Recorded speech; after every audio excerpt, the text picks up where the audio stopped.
حي على الفلاح.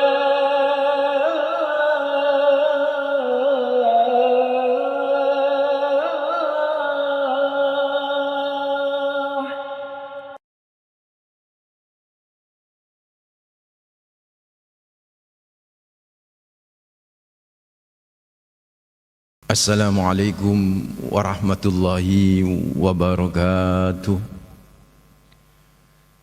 Alhamdulillah wassalatu wassalamu ala asrafil anbiya'i wal mursalin wa ala alihi wa sahbihi wa man tabi'ahum bi ihsanin ila yaumiddin, amma ba'd.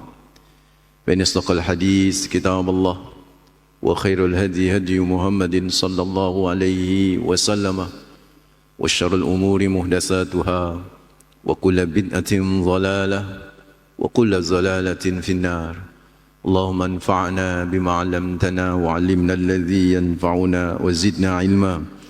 Allahumma inni a'udzu bika an adhilla wa udhalla wa azilla wa zalla wa adhlima wa udlama أو أجهل يجهل علي وصلى الله على النبي محمد والحمد لله رب العالمين.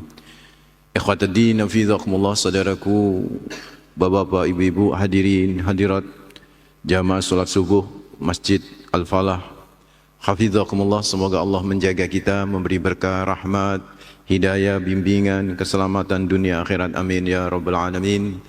Pertama, mari kita panjatkan rasa syukur kepada Allah atas semua nikmat-nikmat yang telah Allah karuniakan kepada kita dengan kalimat terindah, yaitu kalimat hamdalah alhamdulillahi rabbil alamin. Yang kedua tentu salam, salawat terus kita persembahkan kepada manusia terbaik, pemilik pribadi yang sempurna, teladan abadi bagi kita, Rasulullah Muhammad sallallahu alaihi wasallam, dengan ucapan terbaik pula, Allahumma salli ala Muhammad wa ala ali Muhammad. Semoga salam, salawat yang kita ucapkan kelak bisa menjadi syafaat bagi kita di hari akhir, amin ya rabbal alamin. Ikhwatuddin, hafizakumullah, Bapak Ibu, pada tahun ke-10 kenabian, berarti usia Nabi saat itu 50. Karena istilah tahun kenabian itu adalah sejak Nabi mendapatkan wahyu. Kalau Nabi mendapatkan wahyu usia 40, berarti tahun ke-10 tinggal nambah 10, Pak. Yaitu usia Nabi 50. Ada kejadian pada diri Rasulullah yang sungguh sangat luar biasa, menggoncang jiwa beliau. Yaitu dengan wafatnya istri tercinta Khadijah binti Khuwailid. Kesedihan yang begitu luar biasa masuk dalam jiwa Rasulullah atas wafatnya Khadijah, istri yang sangat dicintai. Ternyata kesedihan Nabi ini, bapak-bapak, ibu-ibu, berlanjut dengan wafatnya paman tercinta juga. Paman yang selama ini menjadi pelindung beliau dari kekerasan orang-orang musyrikin Quraisy, yaitu Abu Thalib, di tahun yang sama, tahun ke-10. Sehingga kesedihan yang berlapis-lapis tersebut diabadikan oleh para pakar sejarah sebagai tahun kesedihan atau Amul Hazni atau Amul Husni. Tahun yang sungguh sangat menggoncang jiwa Rasulullah Muhammad sallallahu alaihi wasallam. Untuk wafatnya Abu Thalib, bapak-bapak, ibu-ibu, kesedihan itu bukan hanya karena Abu Thalib ini orang yang sangat dicintai oleh Rasulullah, tapi persoalannya para pakar sejarah menyebut ketika wafatnya Abu Thalib atau setelah wafatnya Abu Thalib, itu kekerasan terhadap Nabi Muhammad meningkat, Pak. Kekerasan terhadap fisik Rasulullah itu meningkat. Mungkin bapak-bapak, ibu-ibu pernah membaca bahwa atau pernah mempelajari sirah Nabi, bahwa Nabi Muhammad SAW tidak ada kekerasan sama sekali pada diri Nabi saat masih ada Abu Thalib. Kenapa? Karena memang tradisi di Arab itu jahiliyah, masa jahiliyah, kalau satu orang, satu person itu sudah dilindungi oleh sebuah bani, Pak, maka bani-bani yang lain tidak boleh mengganggunya. Dan itu yang terjadi pada diri Nabi Muhammad, pada diri Abu Bakar As-Siddiq radhiyallahu anhu. Itu nggak pernah diganggu. Yang diganggu itu yang nggak ada perlindungan. Kayak Bilal bin Rabah, kayak Amr bin Yasir, Mus'ab bin Umair. Itu yang diganggu oleh orang-orang musyrikin Quraisy. Tapi kalau ada perlindungan, termasuk Rasulullah Muhammad SAW, nggak ada gangguan kekerasan kepada fisik, Pak. Namun setelah wafatnya Abu Talib, saudaraku ikhwatadina fillah, kekerasan meningkat pada diri Nabi. Nabi sering diganggu, saudara, secara fisik loh ya. Sampai ketika sholat pun Nabi dilemparin, dituangin tai onta itu kan, sampai Fatimah Az-Zahra Al-Batil sambil menangis membersihkan tai onta dari baju Rasulullah Muhammad SAW. Itu terjadi setelah wafatnya Abu Talib. Sehingga akhirnya Rasulullah pun, saudaraku ikhwatadina fidhakumullah, berpikir, Pak, untuk strategi dakwah ke depannya ini untuk mengamankan gimana. Akhirnya Nabi berusaha untuk mencari perlindungan kepada sebuah bani yang selama ini bani ini nggak mengganggunya, nggak mengganggu Rasulullah, Pak, nggak mengganggu dakwah Rasulullah. Tetapi agak jauh, yaitu di Taif, 60 mil dari kota Mekah. Sekitar 100 km dari kota Mekah. Di situ ada bani namanya Bani Saqif. Maka Nabi kemudian bergerak sembunyi-sembunyi bersama dengan Khadijah binti Khuwailid, dengan Zaid bin Harisah. Sembunyi-sembunyi, saudaraku, itu pergi ke Taif 4 hari perjalanan.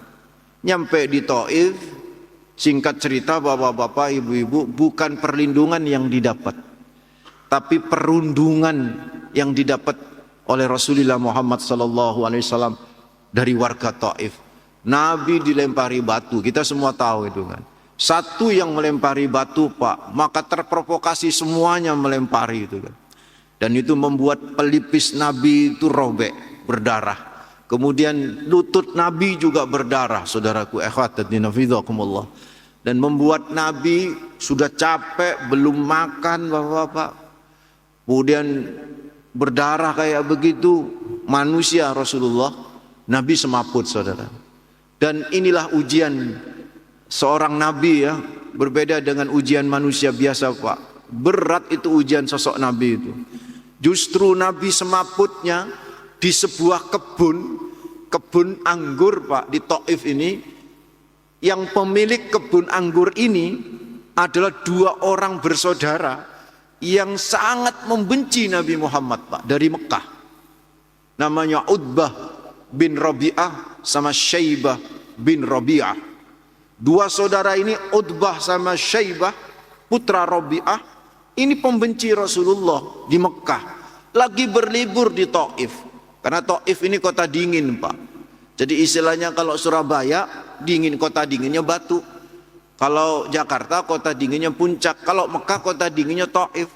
Jadi beberapa warga musyrikin Quraisy itu punya lahan di Taif. Termasuk 2 saudara ini, Utbah sama Syaibah bin Rabi'ah, punya kebun anggur. Ternyata, saudaraku, Rasulullah semaput di kebun anggurnya Utbah bin Rabi'ah itu sama Syaibah bin Rabi'ah. Tapi inilah, saudara, ada pelajaran bagi kita bahwa ternyata usaha, ikhtiar, itulah yang bisa mendatangkan pertolongan. Nabi tidak berpangku tangan, Pak, untuk bisa mendapatkan perlindungan. Nabi bergerak, berjalan sampai ke Taif. Dan gara-gara usaha dan ikhtiar Rasulullah inilah kemudian Allah berkenan membantunya, melembutkan hati Utbah sama Syaibah bin Rabi'ah. Sehingga Syaibah ini sama Utbah, Pak, benci luar biasa. Termasuk golongan musyrikin Quraisy yang ingin juga melukai Nabi Muhammad, bahkan mau membunuh Nabi, Pak, karena merasa agamanya terganggu. Itu ternyata dilembutkan hatinya sama Allah. Tahu itu yang semaput itu Rasulullah, Pak. Tapi tiba-tiba Utbah kok yang merasa kasihan. Sehingga Utbah itu memanggil pembantunya yang dikenal dengan nama Addas. Addas, sini. Tuh ada orang kayaknya butuh pertolongan tuh. Kasih itu makan. Makan anggur maksudnya. Akhirnya Utbah bergegas berlari, bapak-bapak, mengambil setangkai anggur dari kebunnya, kemudian mengantarkan ke Nabi Muhammad SAW. Tuan, Ini dari juragan saya, kata Addas. Maka Nabi karena beberapa hari belum makan Pak, melihat anggur kayak begitu ya sudah senang Nabi. Nabi kemudian mengambil anggur itu, dan inilah miracle-nya Pak, keajaibannya. Nabi itu ngambil anggur seraya mengucapkan Bismillah. Gara-gara Bismillah inilah saudaraku, Addas itu merasa kaget luar biasa. Karena Addas ini Nasrani Pak, yang mengenal lafaz Bismillah itu ya agama langit, Yahudi sama Nasrani. Agama pagan nggak mengenal nama Bismillah. Sehingga Addas ini merasa kaget, kenapa? Kok ada orang bisa menyebut kalimat itu di daerah ini? Ini daerah pagan, orang yang banyak menyembah berhala. Lah kok ya ada yang menyebut Bismillah? Maka ditanya sama Addas, Tuhan siapa?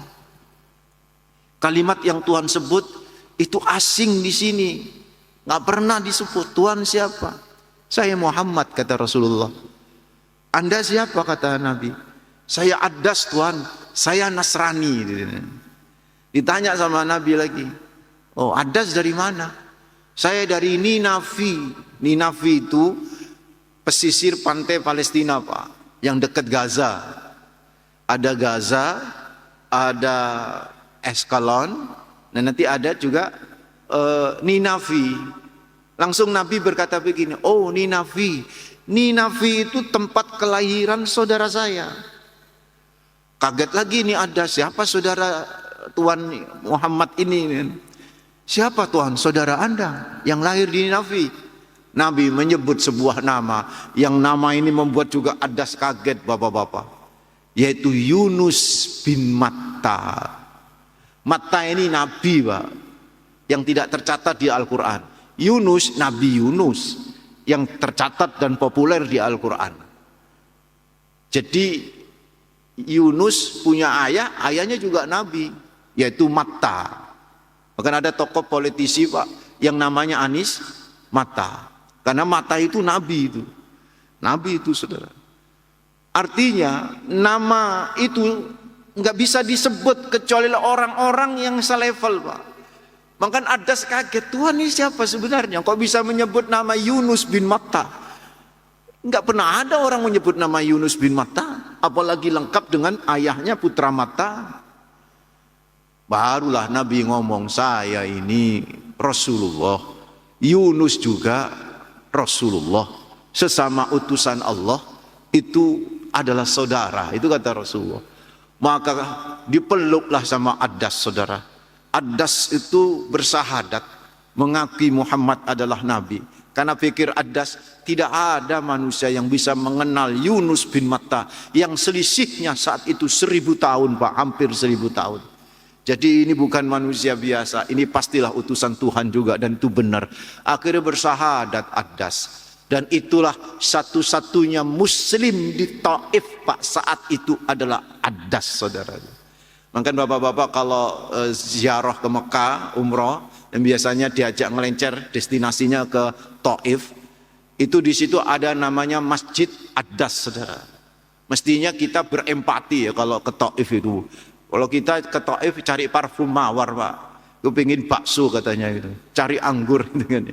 Mestinya bernapak tilas apa yang terjadi pada diri Rasulullah Muhammad sallallahu alaihi wasallam. Akhirnya Nabi Pak pulang Pak, senang Nabi, sudah ada orang yang bersahadat, itu bagi Nabi itu sebuah kegembiraan. Tapi Nabi mikir saudara, kenapa mikir? Karena di Mekah sudah banyak yang nunggu Nabi untuk membunuh Nabi. Warga Taif, tokoh Taif sudah ngasih informasi Pak ke Mekah bahwa Muhammad cari perlindungan. Nabi tahu strategi. Karena itu Nabi ngelis 3 orang yang menurut Nabi 3 orang ini kafir semua Pak.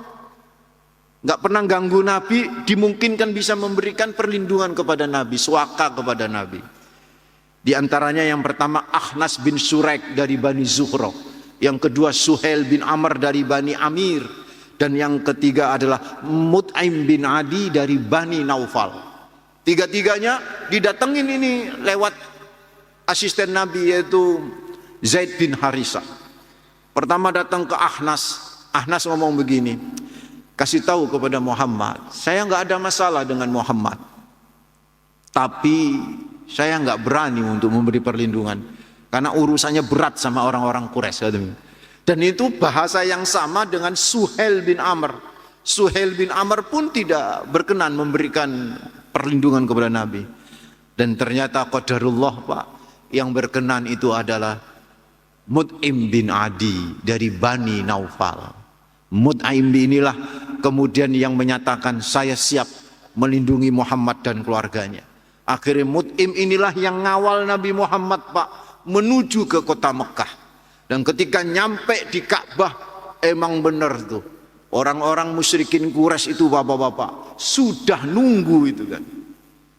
Mut'im tampil tuh, saya Mut'im bin Adi menjadi pelindung Muhammad.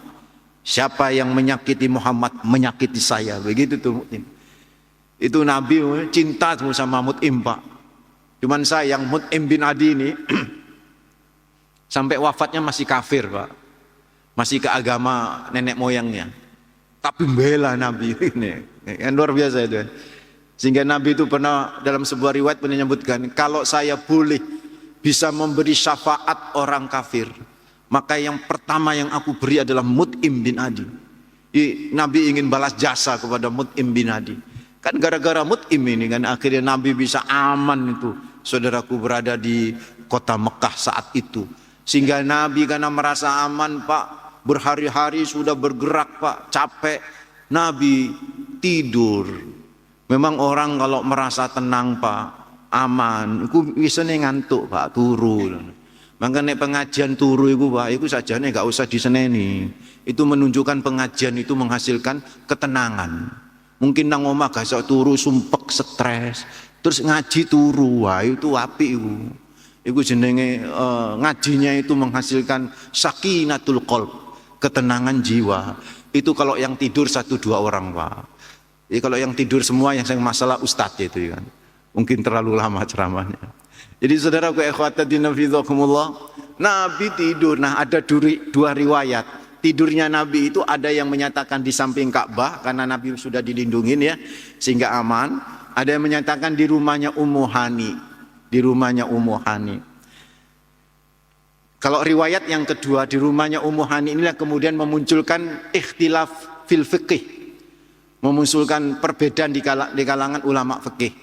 Karena rumahnya Ummu Hani ini kan sekitar 1 kiloan dari Ka'bah Pak. Dan Isra-nya Nabi itu justru kalau kita ambil pendapat dari rumahnya Ummu Hani, tidurnya di rumah Ummu Hani, ya berarti berangkatnya dari rumahnya Ummu Hani Pak. Minal Masjidil Haram ilal Masjidil Aqsa. Minal Masjidil Haram, padahal startnya dari rumahnya Ummu Hani, tapi Al-Quran menyebut apa? Minal Masjidil Haram, berarti rumahnya Ummu Hani yang jaraknya sekitar 1 kilo dari Ka'bah itu masuk kategori apa? Masjidil Haram. Sehingga sholat di mana saja di kota haram itu nilainya 100.000. Ini di kalangan ulama, mayoritas ulama berpendapat seperti itu karena mengambil riwayat bahwa Nabi Muhammad Isra-nya itu justru dari rumahnya Ummu Hani. Jadi konon bapak-bapak ketika Nabi antara tidur dan jaga itu, baik di samping Ka'bah atau di rumahnya Ummu Hani, itu Nabi didatangi oleh 3 orang manusia dalam bentuk manusia, sesungguhnya malaikat, tapi dalam bentuk manusia, yaitu Jibril, Mikail dan Israfil, malaikat top markotop ini yang mendatangi Nabi Muhammad SAW untuk kemudian mengajak Nabi pakai buruk bergerak minal Masjidil Haram ilal Masjidil Aqsa. Dan sesungguhnya bapak-bapak, perjalanan Nabi itu tidak dari Masjidil Haram langsung ke Al-Aqsa, tapi Nabi mampir-mampir. Yang pertama mampir di Yasrib yang kemudian kelak menjadi kota Madinah. Kemudian yang kedua lompat lagi mampir di Sinai, Tur Sinai, tempat Nabi Musa menerima wahyu. Di Sinai ini Pak, dari Afrika Sinai, Mesir. Dari Sinai kemudian Nabi bergerak ke Bethlehem. Nah dalam riwayat Anas bin Malik Pak, dalam riwayat Anas bin Malik, Nabi sempat tanya pas waktu di Bethlehem itu ke Jibril, Jibril ini tempat apa? Kok berhenti lagi, bahasanya begitu Pak. Ini tempat kelahiran Isa. Sholli rakaatain, salatlah 2 rakaat. Nabi salat 2 rakaat. Nah, dari riwayat Anas bin Malik ini dalam Sahih Muslim, Pak, hadisnya panjang, Pak, panjang. Berarti Isa Al-Masih itu lahir di Bethlehem. Di beberapa kitab Bible, Injil, itu Yesus lahir juga di Bethlehem. Atas dasar inilah kemudian sebagian besar ulama menganggap bahwa Yesus sama Isa itu adalah sosok yang sama, Pak. Karena Isa lahir dari rahim Maryam, Yesus juga lahir dari rahim Maryam, dan itu sosok yang sama. Tapi yang disalib itu bukan Isa, juga bukan Yesus, Pak.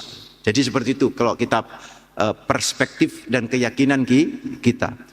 Itu sudah dari Bethlehem Nabi bergerak ke Al-Aqsa atau Baitul Maqdis.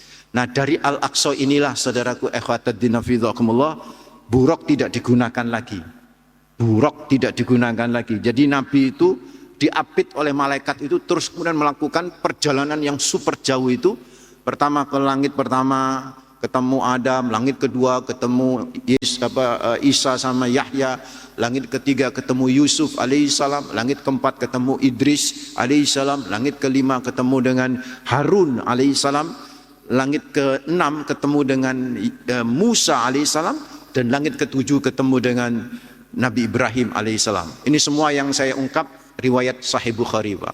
Nyampe lah kemudian di langit ketujuh setelah ketemu Nabi Ibrahim, Nabi Muhammad ternyata cuma dikawal oleh satu orang, Pak. Kan tadi ada 3 orang, Israfil, Mikail, ini ternyata nggak ikut pas langit ketujuh.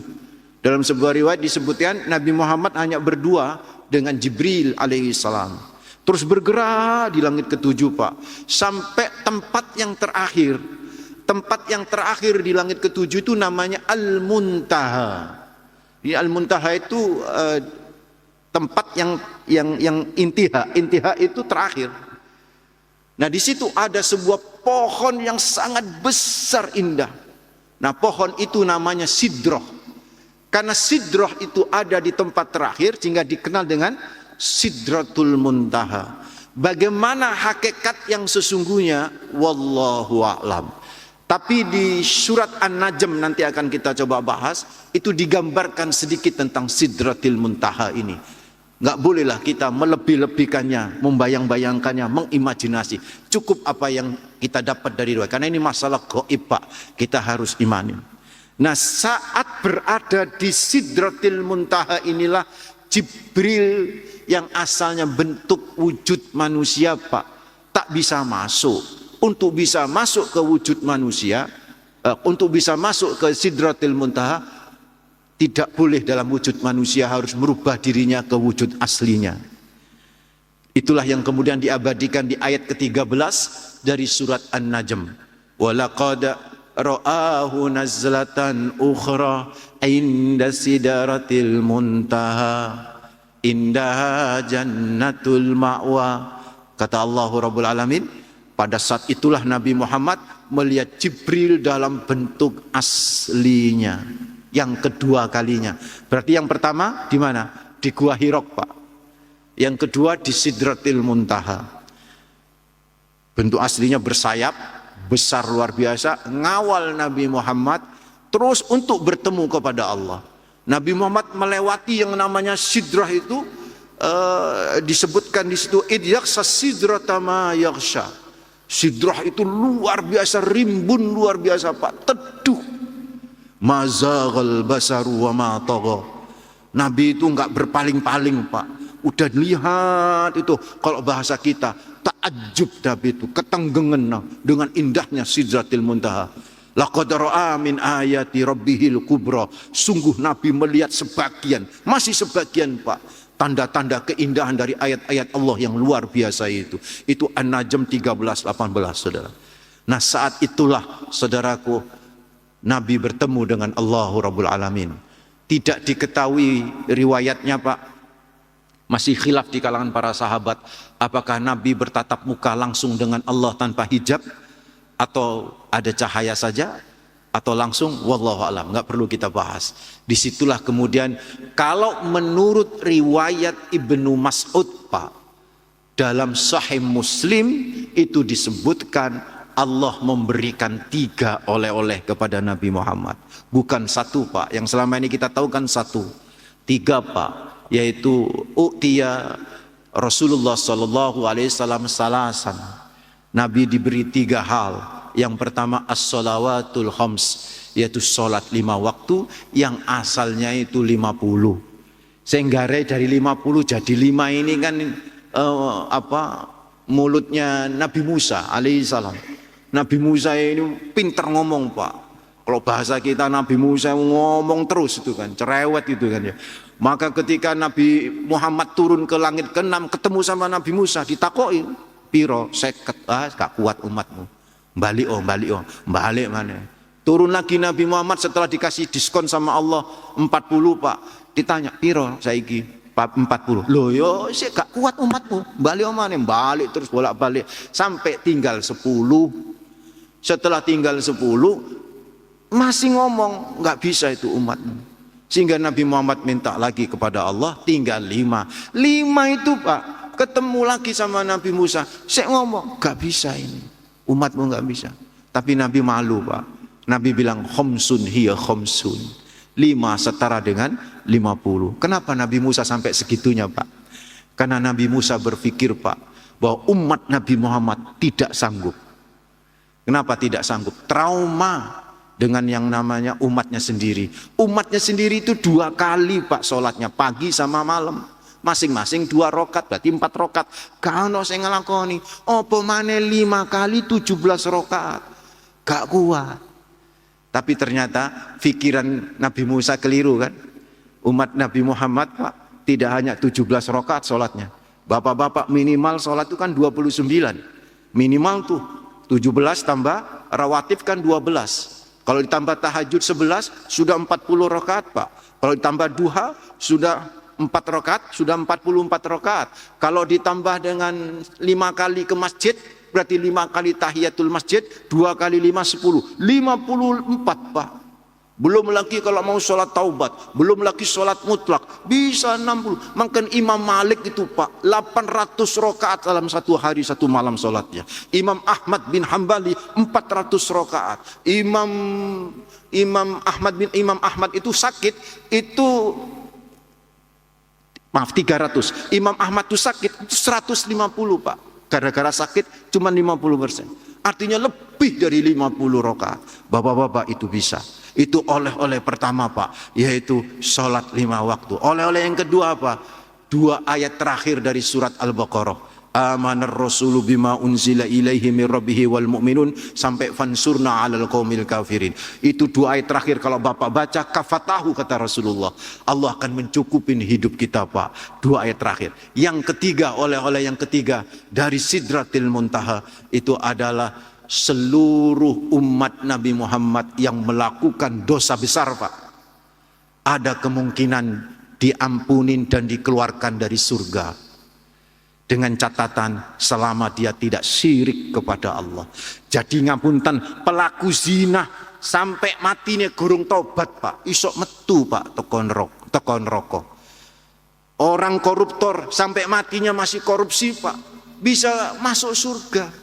Tapi sih tetap mampir ke neraka. Ya sehari 2 hari Pak, dibersihkan baru kemudian dientas masuk ke surga. Hanya khusus umat Islam, dan ini oleh-oleh dari Sidratil Muntaha. 3 oleh-oleh inilah yang menjadi kemuliaan umat Nabi Muhammad. Karena itulah umat Nabi Muhammad termasuk khairah umat, yaitu umat yang terbaik. Mudah-mudahan kita termasuk umat yang terbaik dengan 3 oleh-oleh tersebut. Wallahu a'lam bishawab. Demikian Bapak-bapak, Ibu-ibu yang bisa disampaikan, mudah-mudahan bermanfaat. Kalau ada yang mau ditanyakan, monggo.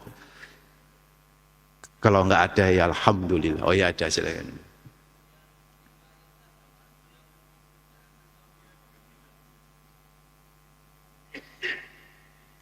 Kenapa?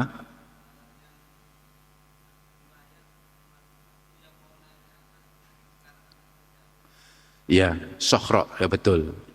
Ya ada riwayat, ya batu Pak. Jadi Nabi itu kan tadi saya bilang, ketika di Al-Aqsa habis sholat, Nabi itu minum kan, begitu kan riwayatnya. Setelah minum terus diantar ke batu itu. Nah dari batu itulah Nabi melesat ke atas, tapi batunya nggak ikut. Nah batu itu yang sampai sekarang itu masih ada. Dalam riwayat disebutkan sebenarnya batu itu kepingin ikut Pak, tapi sama Nabi itu nggak boleh ikut. Sehingga gara-gara itu agak melayang batu itu. Nah itu hoax itu. Di foto-foto batu itu melayang itu hoax. Jadi batu tetap nempel gitu, sampai sekarang tetap nempel itu di bawah batu itu ada kubah yang disebut kubah emas itu, maka masjid itu disebut Masjid As-Sokhra. Itu di samping Al-Aqsa itu, Pak. Ada batu sampai sekarang. Dan itu ada riwayat yang menyatakan seperti itu. Wallahu a'lam. Ada lagi, silakan. Nah, Nabi sholat apa itu yang di masjid itu, Pak? Yang bersama para nabi itu, sahih itu hadisnya. Itu khilaf di kalangan para ulama. Ada yang menyatakan sholat tahiyatul masjid, tapi disangkal. Sholat tahiyatul masjid baru ada di zaman Nabi. Nah itu umat-umat Nabi tidak sholat tahiyatul masjid kan di Masjid Al-Aqsa. Yang menurut saya yang pas itu adalah sholat Isya, Pak. Jadi perlu Bapak Ibu ketahui, dulu sejak zaman Nabi Adam itu sholat itu sudah ada. Makanya ayat yang terkenal itu yang viral di TikTok tuh Pak. Qala inni Abdullah ataniyal kitaba wa ja'alani nabiyya wa ja'alani mubarakan ainama kuntu wa ausani bis salati waz zakat. Itu kan Nabi Isa yang ngomong itu. Saya ini adalah hamba Allah yang diberi kitab. Wa ja'alani nabiyya, saya adalah nabi. Wa ja'alani mubarakan, saya diberkahi. Ainama kuntu, di mana saja. Wa ausani bis salati, dan Allah telah memerintahkan saya untuk sholat. Itu Nabi Isa. Jadi sholat itu sudah ada sejak zaman para nabi itu ada. Sholatnya apa? Bukrotan wa asyiyatan, yaitu sholat subuh sama sholat Isya. Tapi dua rakaat. Jadi Nabi sebelum dapat Isra Mi'raj itu ya sholatnya dua itu Pak. Sholatnya dua. Terus kayak apa bentuk sholatnya? Wallahu a'lam. Tidak ada riwayat yang menyebutkan Nabi sholat sebelum Isra Mi'raj itu seperti sekarang ini. Enggak ada riwayat. Tapi yang jelas Nabi sholat 2 rakaat pagi, 2 rakaat malam. Itu sudah ittifaq di kalangan para ulama. Wallahu a'lam. Demikian Bapak-bapak, mudah-mudahan bermanfaat. Mudah-mudahan kita termasuk umat Nabi Muhammad yang tidak perlu mampir ke neraka Pak. Kalau bisa langsung masuk surga, jannatul ma'wa insyaallah. Kita istighfar, astaghfirullahaladzim, subhanakallahumma bihamdik, asyhadu an la ilaha illa anta, astaghfiruka wa atubu ilaik. Mohon maaf, assalamualaikum warahmatullahi wabarakatuh.